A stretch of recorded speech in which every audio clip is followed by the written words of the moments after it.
God is good. God is good all the time. I'm here to discuss what's going on at Virginia Beach and probably happening all over the Commonwealth of Virginia and maybe in other parts of the United States. Here in Virginia Beach, on the other hand, 4th of July was miserable for business owners. This was one of the few times where even on Saturday night, I normally don't go to the beach because there's a whole lot of riffraff or whatever it may be during that time period.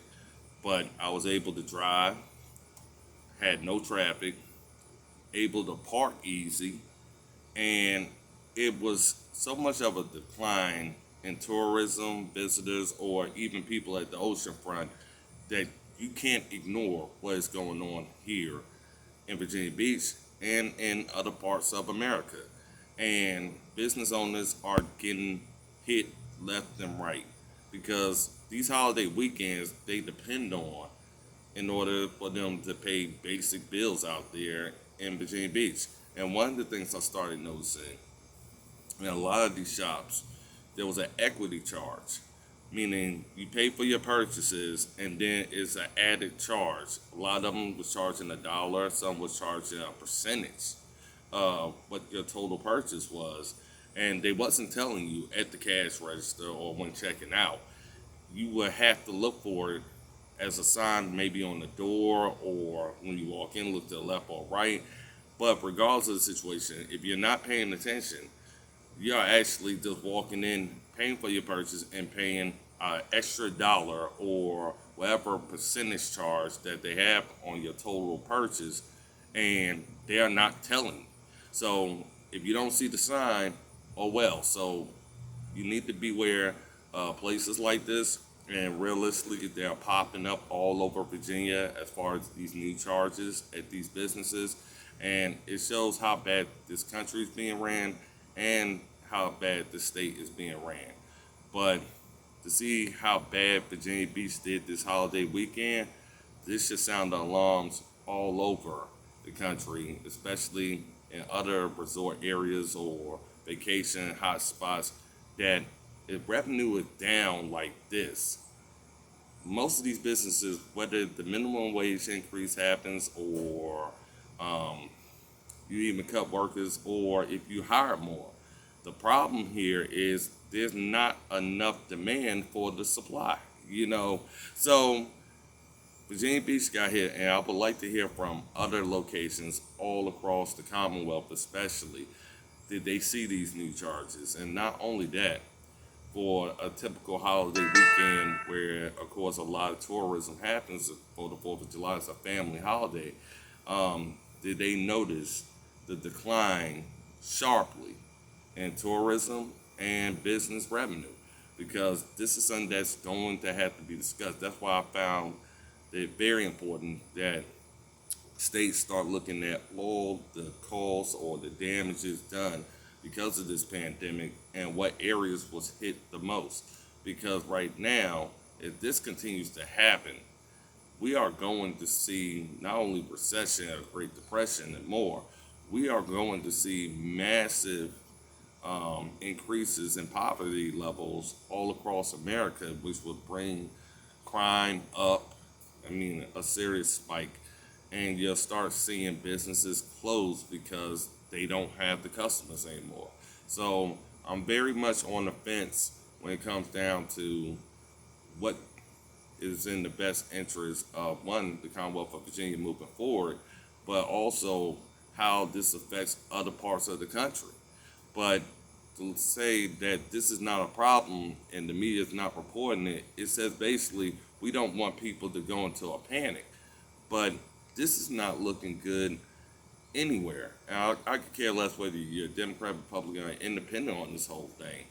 But we have the most incompetent people that cannot handle this type of problem running the country. And now what we're seeing is these costs trickle down to these businesses as well as these costs for household basic goods and services increase because now you're not just purchasing already at a higher price your groceries or your gas or basic goods and services. Now you're facing an extra charge. So even if you didn't like paying taxes, you're paying an increase in taxes because the money is basically going in other directions to handle a problem that it seems like Biden, Northam, and the rest of the Democrats can't fix because they are the ones in control at this time period. So beware of these equity charges. Pay attention to the drop or declines in businesses. Start asking businesses, especially in your locality, did they see a dip in revenue? And if they don't mind saying how much of a percentage has they lost, because as you start adding up these numbers here, you're going to see not only if Virginia lasts in a lot of things as far as BC claims or lasts in preparation for a pandemic or handling a crisis, you're going to start seeing Virginia struggle the worst a lot sooner than other states because right now the struggle is real because you want to need these extra charges. So we got to get to the bottom of this. We need to get a good conservative leader that actually knows how to lead in this situation.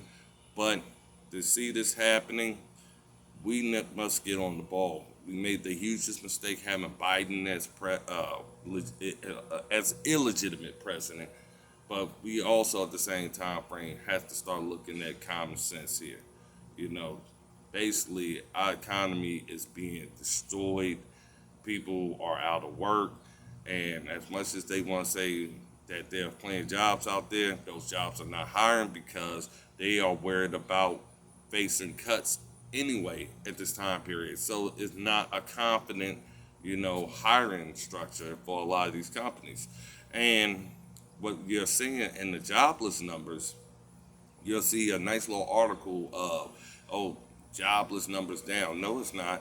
It's just those glitches that keep happening with unemployment claims because every time you don't pay out a claim, you're considered somebody with a job. So they don't go through all of that, whether it's an error here or not. They just go by how much is paid out of claims. And once they see a drastic drop in payouts, then they say, oh, the job report looks great. No, it's not. It's basically putting a Band-Aid over a wound where somebody put a knife in and twisted it, and it's still bleeding out. So we got to stop the bleeding here, but we got to start having some common sense discussions about really fixing this economy, getting people back to work, but also at the same time frame addressing these inflation costs that continue to, increase. So this is Merle Rutledge. This is my report here from Virginia Beach and of course from the ocean front. But I would like to know exactly what's going on in your area. And if it's happening in your area, just like it is here in Virginia Beach, then you understand we are not just talking just because we don't have nothing else better to do in ripping Democrats. We are talking on the fact of whether you're Democrat or Republican or independent, these price increases and these equity charges and what's going on with these businesses, this has to be addressed in a comprehensive manner. And we need strong conservative leaders to address this problem because Democrats have failed at all levels to handle this crisis that they claim that they was prepared to address. So my name is Merle Rutledge, and I'm running for Virginia District 7 State Senate seat and looking forward to 2023.